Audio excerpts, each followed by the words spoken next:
When it's time to replace your roof, most contractors will quote you one price to get the job done.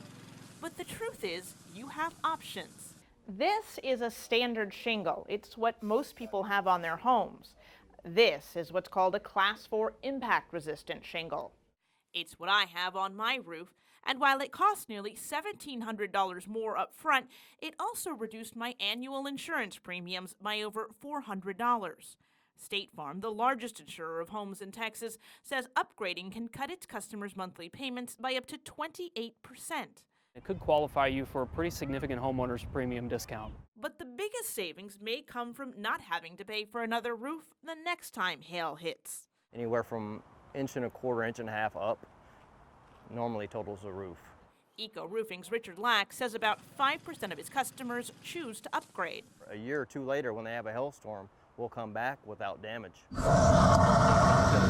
test the difference roof shingles can make, we went to Hague Engineering in Flower Mound, because we don't want to make a mess on our where floor. engineers make their own hail to see what can withstand it. The first shot, a golf ball-sized ice ball fired at a standard shingle, That is clearly damaged. makes a dent. Definitely feel that the shingle's been fractured. The same impact on a Class 4 shingle leaves no trace. Didn't damage. Not at all? Nope, no damage here. We decided to take things up a notch, which required a more powerful tool. That's huge. And more ice. This is a 3.5-inch piece of hail. It's almost as big as a softball, and we're going to be shooting it more than 100 miles an hour at those shingles. This time, it breaks right through the shingles and the decking behind it, leaving a gaping hole through what would be your roof.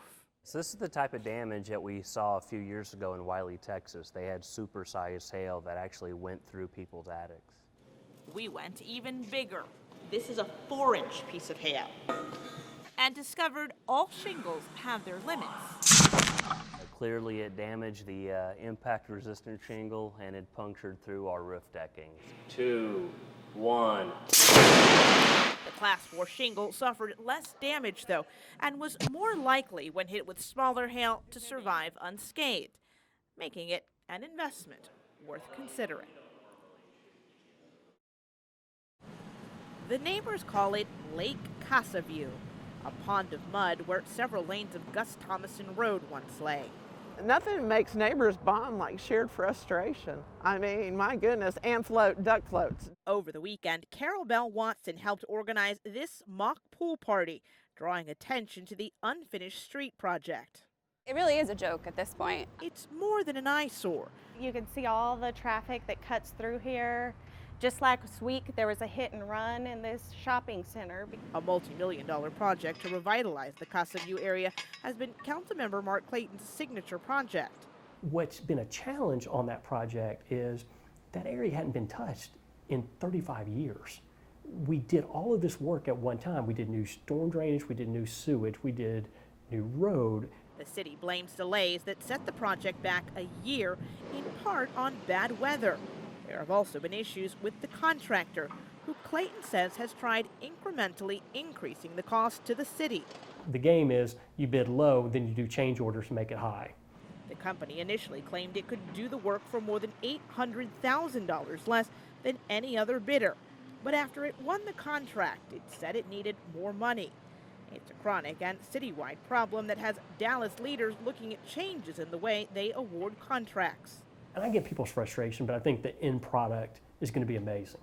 The good news, Clayton says, is the promise of quality infrastructure is already drawing more business to an area long ignored.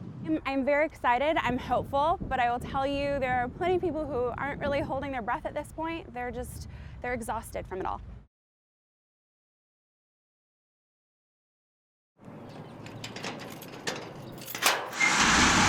When Ron Hines broke the lock on this storage unit, this one is the surprise. He found dirty needles littering the ground and bags of medical waste piled all the way to the ceiling, filling 200 square feet of space. I was mad. I was actually furious. The customer who'd rented the unit had another 4 at this facility a mile away. Employees there found them also packed with medical waste after the man stopped making all payments last fall. What happened when you reached out to the guy? No answer. Hines says he reported the discovery to state and federal agencies, only to learn he'd be the one cited if it wasn't properly disposed of. One company's quote to take care of the mess, he says, was $56,000. Don't have the money.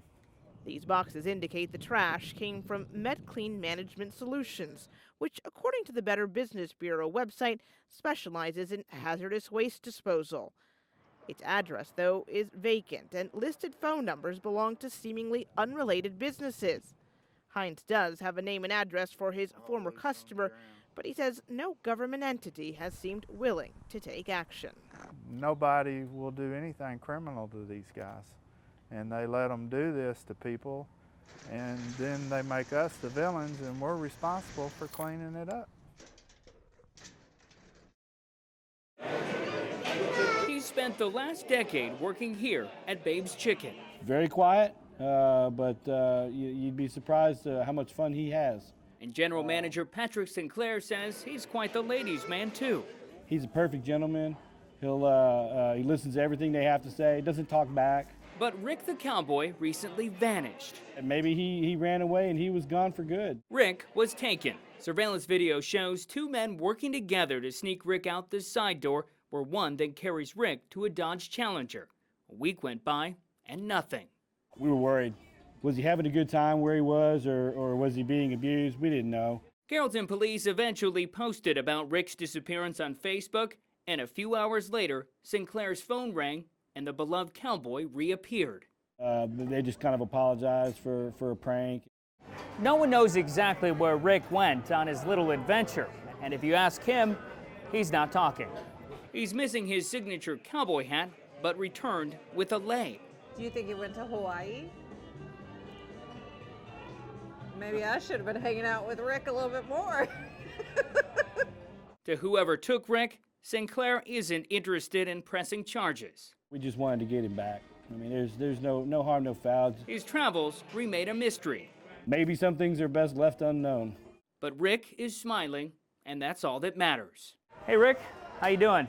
How you feeling? Any hints on where you went? Nothing. In Carrollton, I'm Jeff Paul, CBS 11 News. Greg Zanis has been a part of too many tragedies. It's 22,562. That's how many wooden crosses he's created, each for a victim of homicide. He's been doing this work for more than 20 years. January the 15th, 1996, it changed my life. My wife's dad was murdered and I found him. And that's when Crosses for Losses was born. Columbine, Aurora, Sandy Hook, Sutherland Springs, Parkland. Zanis was there placing crosses like these at memorials. Santa Fe is no different. I just think the country needs somebody like me. Following Friday's deadly shooting, the mother of one of the children killed in the attack gave him a call. Just 4 hours after she lost her daughter.